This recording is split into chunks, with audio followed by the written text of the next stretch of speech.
తెలంగాణ రాష్ట్ర సాధనలో భాగంగా ఎన్నో చారిత్రాత్మకమైనటువంటి సంఘటనలు చోటు చేసుకున్నటువంటి ప్రాంతమైనటువంటి మింటి కాంపౌండ్ తెలంగాణ చౌరస్తాలో ప్రస్తుతం మనం ఉన్నాము. ఇక్కడ పొలిటికల్ జేఏసీ ఇచ్చినటువంటి పిలుపు మేరకు ఇక్కడ చేస్తున్నటువంటి అనేక కార్యక్రమాలు ఇప్పటివరకు ఎంతో సక్సెస్ అయ్యాయి. అందులోనే భాగంగా ఈరోజు పొలిటికల్ జేఏసీ ఇచ్చినటువంటి వంట వార్పు కార్యక్రమానికి ఇక్కడ ఉన్నటువంటి తెలంగాణ విద్యుత్ ఉద్యోగులందరూ కూడా తమ కార్యక్రమాన్ని కొనసాగిస్తున్నారు. అందులో భాగంగానే ఈరోజు దాదాపు కొన్ని వందల మంది ఇక్కడికి చేరుకొని పొలిటికల్ జేఏసీ ఇచ్చినటువంటి పిలుపును చాలా పర్ఫెక్ట్గా నిర్వహిస్తున్నట్టు మనకు అనిపిస్తుంది. అయితే ఇంతకుముందు కూడా ఇక్కడ వంటలు చేయడము, వంటల కోసం అనేక రకమైనటువంటి ప్రాసెస్ ఇక్కడ చేయడం జరిగింది. అదే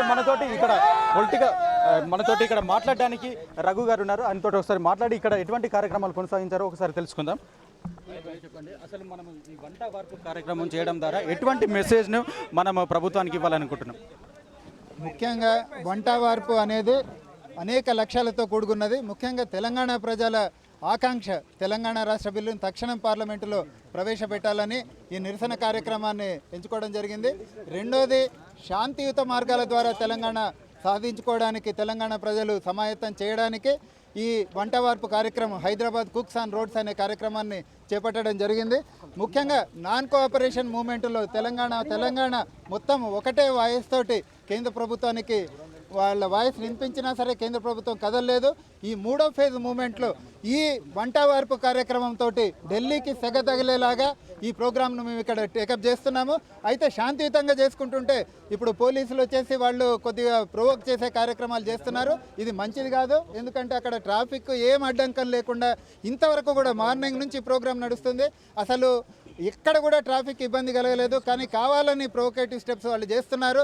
దయచేసి ఉద్యోగులందరికీ కూడా మేము విజ్ఞప్తి చేసేది ఏంటంటే ఎవరు ఎంత ప్రొవోక్ చేసినా సరే శాంతియుత మార్గాల ద్వారా చేయాలి. ముఖ్యంగా ఈ వంట వార్పు ద్వారా మేము మొత్తం రాష్ట్ర ప్రజలకు మిగతా మొత్తం దేశ ప్రజానికానికి తెలియజేసేది ఏంటంటే మళ్ళీ భవిష్యత్తులో వచ్చే నాన్ కోఆపరేషన్ మూమెంట్లో సహాయం ప్రజలకు, నిరాకరణ సీమాంధ్ర ద్రోహులకు, సీమాంధ్ర పెట్టుబడిదారులకు, సీమాంధ్ర పాలకులకు అనే స్లోగన్ మీద మేము పెద్ద ఎత్తున ఉద్యమంలో భాగస్వాములు కాదలుచుకున్నాము. జై తెలంగాణ. ఒక విషయం చెప్పండి, మీరు ఈ రోజు చేసినటువంటి వంట వార్పు కార్యక్రమం ద్వారా ప్రభుత్వానికి కానీ, ప్రజలకు కానీ, తెలంగాణ ద్రోహులకు కానీ ఎటువంటి మెసేజ్ ఇవ్వాలనుకుంటున్నారు? తెలంగాణ ప్రజలందరికీ కూడా నేను ఒకటే చెప్తున్నాను, అందరం కూడా ఐక్యంగా ఉండి తెలంగాణ రాష్ట్రము వచ్చే వరకు ఈ పోరాటం ఆగొద్దు. తెలంగాణ రాష్ట్రం త్వరగా రావాలని నెక్స్ట్ వచ్చే పార్లమెంటు సమావేశాలలో తెలంగాణ బిల్లు పెట్టి తెలంగాణ వచ్చేటట్టు చేయాలని చెప్పేసి ప్రతి రాజకీయవేత్తకు, ప్రతి జేఏసీ నాయకులకు, ప్రతి ప్రజలకు పేరునే చెప్తున్నాను. తెలంగాణ రాష్ట్రమే మన ధ్యేయంగా చెప్పదలుచుకున్నాను.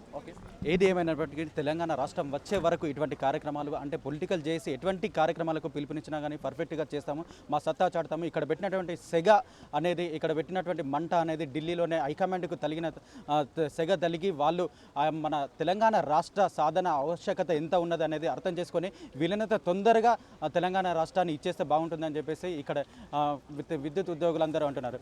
కెమెరా పర్సన్ శ్యామ్తో ప్రవీణ్, న్యూస్, హైదరాబాద్.